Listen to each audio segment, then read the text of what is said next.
జగన్మోహన్ రెడ్డి వంశీ విషయంలో చేసినటువంటి ట్వీట్ కానీ ఆ జగన్ మాటలు కానీ చూస్తూ ఉంటే ఈవేళ ఆంధ్రప్రదేశ్ రాష్ట్ర ప్రజలందరూ కూడా ప్రశ్నిస్తూ ఉన్నారు. ఏదైతే వల్లభనేని వంశీ చేసినటువంటి అరాచకత్వం కానీ ఆయన రౌడీయిజం కానీ ఆయన యొక్క అరాచకత్వం పాలనని ఆ రోజుని చేసినటువంటి దాన్ని ఖండించకపోగా ఈరోజు ఆ వంశీకి ఒత్తాసు పలకడం చూస్తూ ఉంటే ఒక దొంగే ఇంకొక దొంగను ఆదరించేటువంటి సంస్కృతి, ఒక అరాచకవాదే ఇంకొక అరాచకవాదిని కౌగులించుకునేటువంటి పరిస్థితి ఈరోజు జగన్ మాటల్లో మనందరికీ కూడా కనిపిస్తున్నటువంటి పరిస్థితి. ఆ రోజు 5 సంవత్సరాల పాలనలో అంబేద్కర్ రాజ్యాంగం కాదు రాజారెడ్డి రాజ్యాంగం అంటూ 5 సంవత్సరాల నీ అరాచక పాలనను ఆంధ్రప్రదేశ్ రాష్ట్ర ప్రజలందరూ కూడా చూసినటువంటి పరిస్థితి. ఈరోజు సాక్షుల గురించి మీరు మాట్లాడుతూ ఉన్నారు.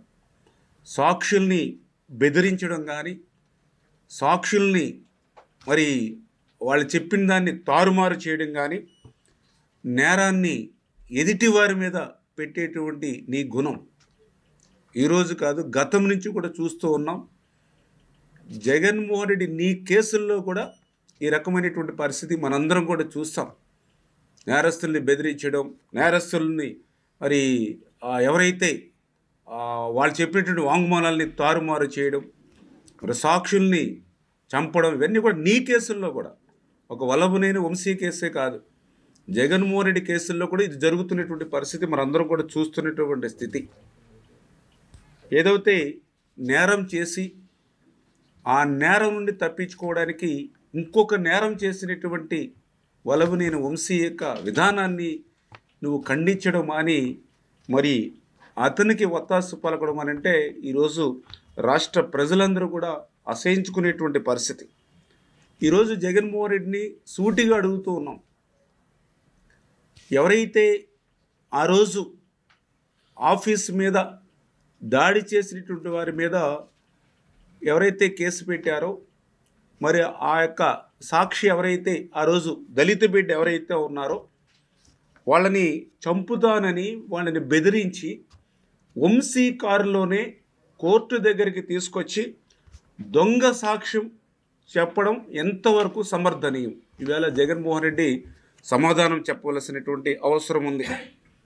ఒక దళిత బిడ్డను కిడ్నాప్ చేసి విశాఖపట్నంలో వంశీ ఆధీనంలో పెట్టుకుంటే ఎందుకు ఖండించలేకపోతూ ఉన్నావో ఈరోజు జగన్మోహన్ రెడ్డి సమాధానం చెప్పవలసినటువంటి అవసరం ఉంది.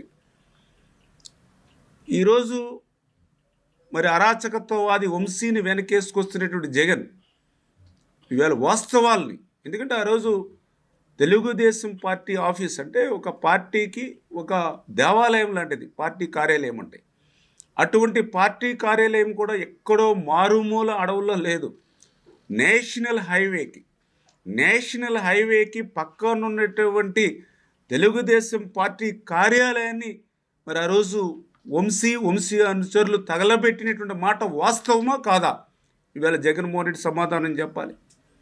యథేచ్ఛగా ఆ రోజు నీ అరాచకత్వ రాక్షస పాలనలో 5 గంటల పాటు ఆ యొక్క ఆఫీసు మీద కానీ, ఆఫీసులో పనిచేసేటువంటి సిబ్బంది మీద కానీ, ఆఫీసు వెలుపల ఉన్నటువంటి ఏదైతే కార్లు వంటి వాటి మీద ధ్వంసం చేసినటువంటి మాట వాస్తవమా కాదు? ఈరోజు జగన్మోహన్ రెడ్డి సమాధానం చెప్పవలసిన అవసరం ఉంది.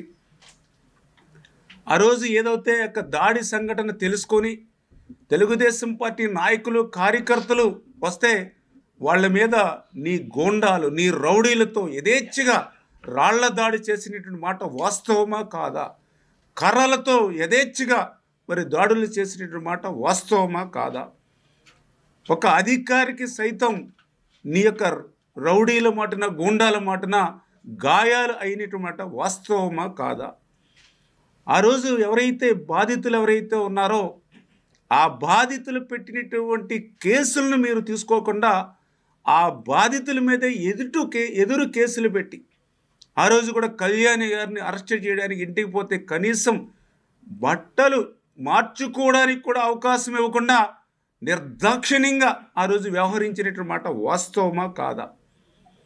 అంటే అటువంటి వాస్తవాలన్నింటినీ కూడా దాచిపెట్టి ఈరోజు ఎవరైతే ఒక దళిత బిడ్డ ఆ రోజు నీ వంశీ అరాచకత్వం మీద ఫిర్యాదు చేస్తే ఇవాళ ఆ దళిత బిడ్డను కిడ్నాప్ చేసి చంపుతానని బెదిరించి అతని దౌర్జన్యం చేస్తే అంటే ఈరోజు అడుగుతూ ఉన్నారు జగన్మోహన్ రెడ్డిని, ఒక దళితుడిని ఆ రకంగా భయపెట్టి భయభ్రాంతులు చేస్తాం, అదేవిధంగా మహిళల వ్యక్తిత్వాన్ని కూడా కించపరిచేటువంటి విధంగా గతంలో ఈ వంశీ ఏ విధంగా మాట్లాడేటువంటి విషయం అతని ప్రవర్తన అంటే ఈరోజు ఒక దళితుల కంటే ఒక మహిళల కంటే కూడా నీకు వంశీ ఎక్కువయ్యాడా అని చెప్పి ఈరోజు దళితులు మహిళలు ఈరోజు జగన్మోహన్ రెడ్డిని ప్రశ్నిస్తున్నారని చెప్పి తెలియజేసుకుంటూ ఉన్నా.